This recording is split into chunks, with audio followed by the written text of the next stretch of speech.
Right there? Okay. Before I begin, this is for Margot. Because I'm not looking at my notes. Because she got on to me that last time. I know, unfortunately. Okay. Thank you, Madam Toastmaster, fellow Toastmasters, and honored guests, both here and online. I would like to dedicate this speech to my manager.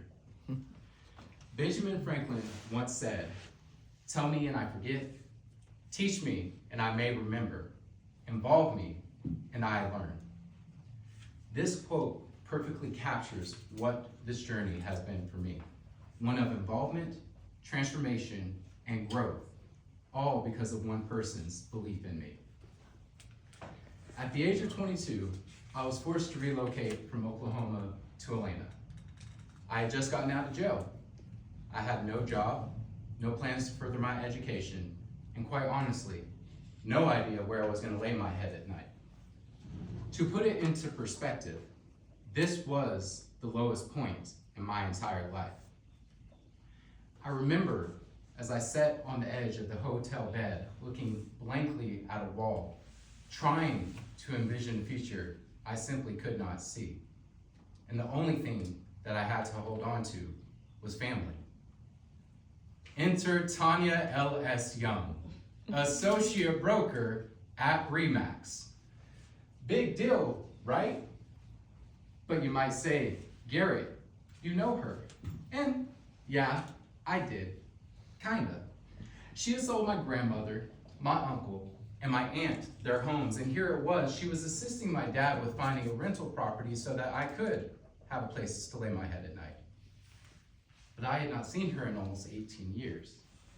I mean, the last time I saw her, I was 5, so I barely remembered her. And when my aunt reached out and said that Miss Tanya was looking for an assistant, I hesitantly picked up the phone and called about a job I knew nothing about.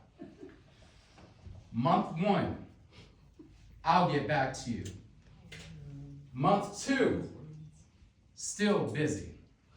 It wasn't anything rude or discourteous. She genuinely was busy, hence why she needed an assistant. But after 6 months of dead-end interviews with other employers and nothing to show for it, I did the only thing left that I knew to do. I just showed up. No formal interview, no appointment. I worked for her for 4 weeks without even seeing her. I just showed up, not knowing if she would be annoyed or impressed. I just knew that I could not wait any longer for life to start happening to me. I had to show up for it. And that is when everything changed. And I had unknowingly stepped into the role of a protege in the truest sense. Some of you may know what that shift feels like. It does not happen overnight, not by any means, but once it does, it changes everything.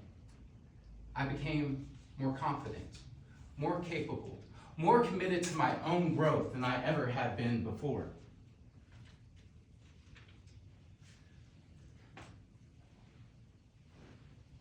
Not all bosses are created equal.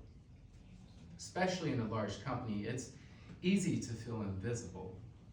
But I'm glad to say that I never found myself in that position.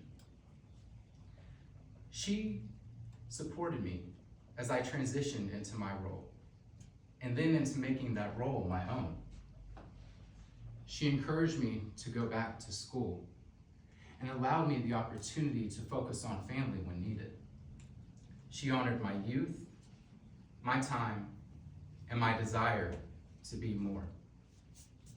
And she didn't just teach, she shared. She told me about the struggles that she dealt with when she was my age, the obstacles that she had overcome, the sacrifices that she had made, and the struggles that she had encountered. That honesty shattered the perfection that I had placed on her and made her guidance even more memorable to me.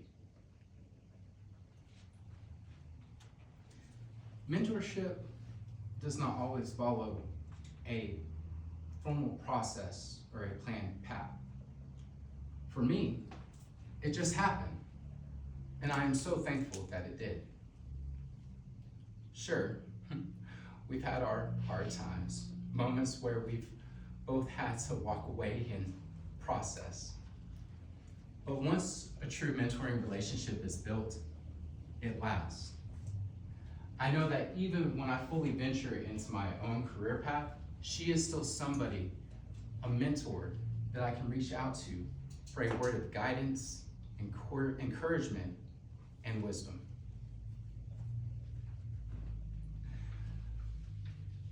Coaching and mentors are two different things. Coaches are just in it for a session. Mentors are in it for the long haul. And one of the greatest things that I have learned as a protege is what it means to be a great mentor.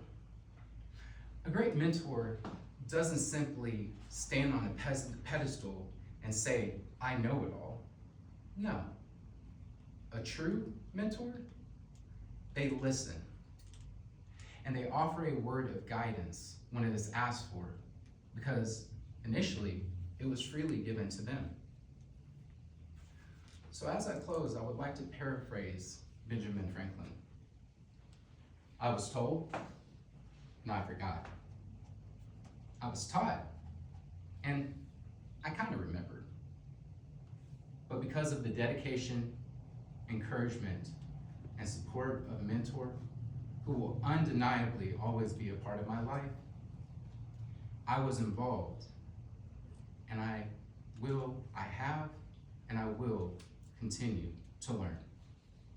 Thank you, fellow Toastmasters.